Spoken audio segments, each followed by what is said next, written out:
Chance కానీ మీరు వేరే స్టేట్ వాళ్ళ నుంచి స్టేట్ నుంచి వచ్చే వాళ్ళని ఇంతగా ఆదరిస్తున్నారు, అభిమానిస్తున్నారు, గౌరవిస్తున్నారు అంటే మీరు అందరూ గ్రేట్. అండ్ థ్యాంక్ యూ అందరికి. అండ్ ఈ సీరియల్ స్టార్ట్ అయినప్పుడు కుమార్ గారు ఎస్పెషల్ వచ్చాక నాకు నిజంగా ఒక పవర్ వచ్చినట్టే అయింది.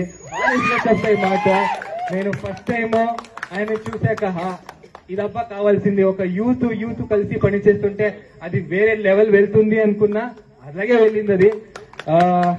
ఎప్పుడు కూడా ఈయన స్పీడ్ తగ్గలేదు, ఈయన డైరెక్షన్, ఈయన థాట్ ప్రాసెస్ ఎప్పుడు తగ్గలేదు. Maybe because of him, maybe కాదు because of him only Rishi Dara అని ఉందో అది ఇంతగా రీచ్ అయింది. Thank you Kumar sir. ఒక్కరోజు ఒక్కరికి తిట్టకుండా అది తప్ప వేరే రకంగా